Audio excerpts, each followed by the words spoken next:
terribly, terribly sorry to have kept you all waiting. You need not apologize. We arrived but a moment ago ourselves.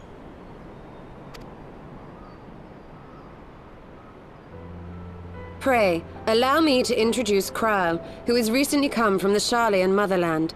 She has generously offered to assist us. Oh, please, think nothing of it. A trip to Eorzea was long overdue. You must be the Warrior of Light. Yes, you certainly do look the part. A pleasure to meet you at last, miss.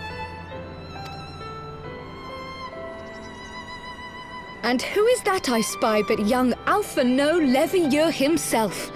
I dare say someone's grown an ilm or two in my absence. Or are those lifts in your boots?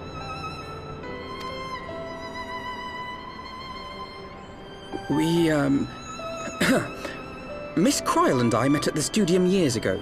I shall forever be indebted to her for her sage guidance.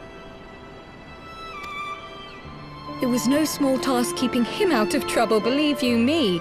The youngest ever to enter the Studium, him and his sister, 11-year-old prodigies. Suffice it to say, social graces were not among his list of talents. Striding up to his seniors on his first day, head held high. What was it he said again? Thank you, Kryle.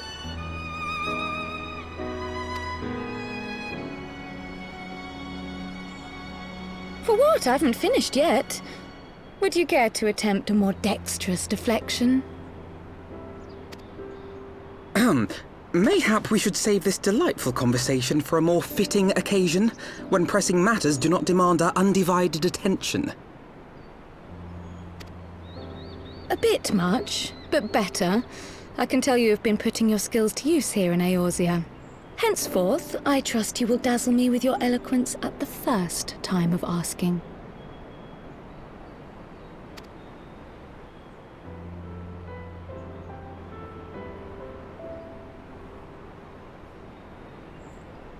Right, on to more pressing matters. Finding Minfilia and the other missing scions. I gather you have new information to share with us. A new approach, actually.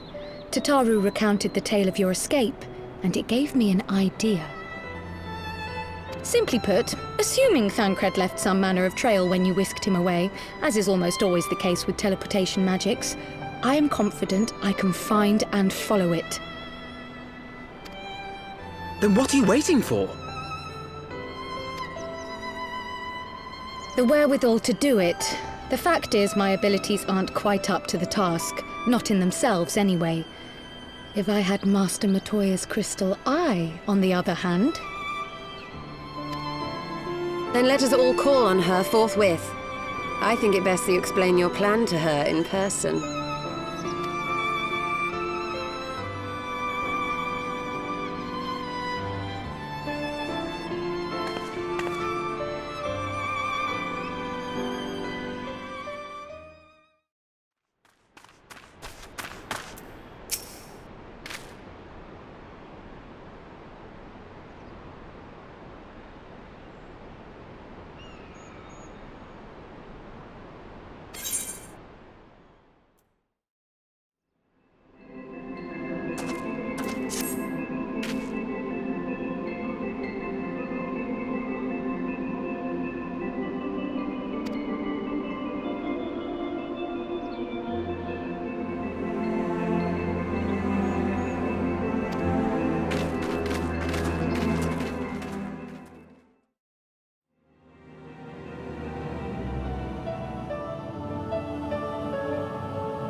Oh.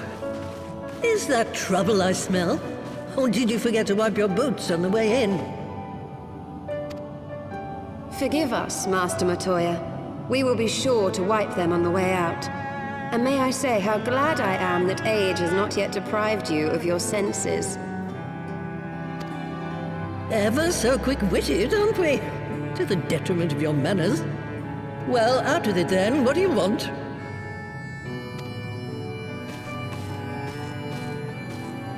Pray, allow me to introduce myself, Master Matoya.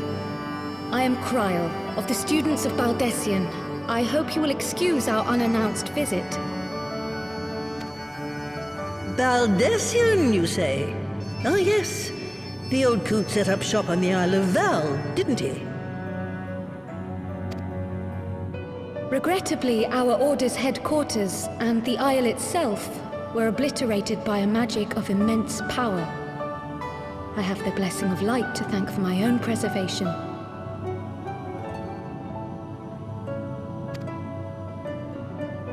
Kryl, you too possess the Echo.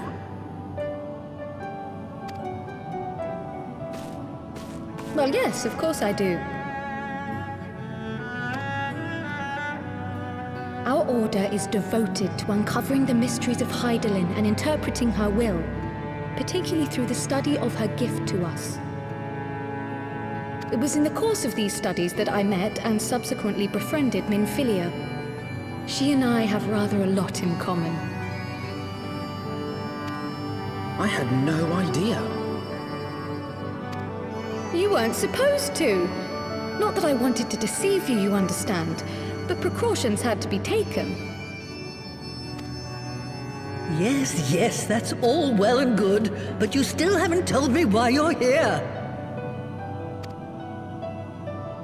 The students of Baldessian are gone, and there is naught I can do to change that. But the signs of the Seventh Dawn can yet be restored, and my dear friend found. You have in your possession an ancient crystal of light, one you call your crystal eye. I believe I can use it to focus my abilities and locate one of the missing scions. And there I was, thinking you might want to make use of my years of experience. Oh, wait here.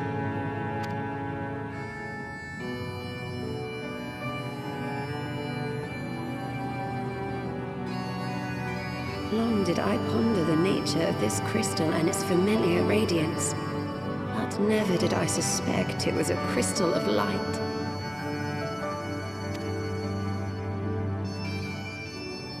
On the cusp of an umbral calamity, souls blessed with the power of the Echo invariably appear. To aid these, her chosen warriors, Hydaelyn bequeaths to each a slither of her strength in the form of a crystal of light. But as her strength wanes, so too does the potency of her gifts. This crystal, born of an earlier era, is infused with a power far greater than those of this age. You could travel the length and breadth of the land and not find a crystal even a fraction as pure.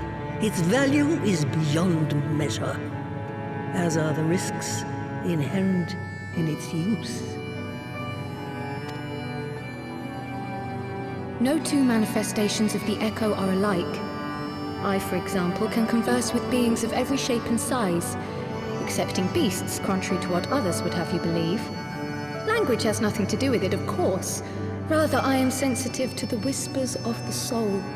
Their intent, their very essence even, the traces of which served to guide the elementals to Y'shtola.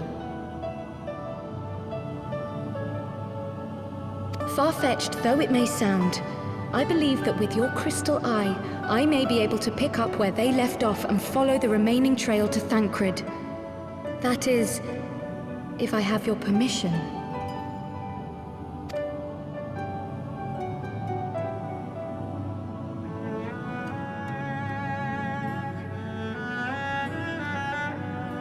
Well, the poor sod's not going to find himself.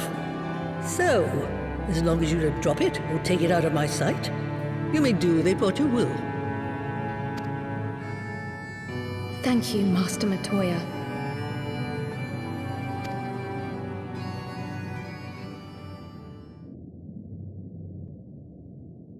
Then let us begin.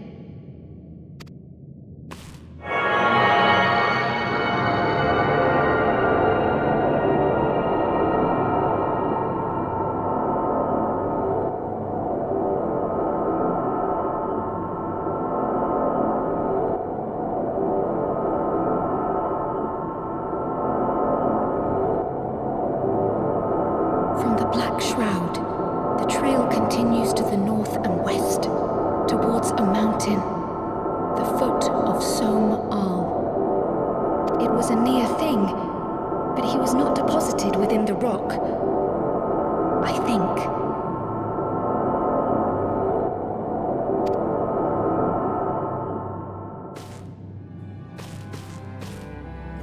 The hunters of Tailfeather know those lands well. I say we begin our search there.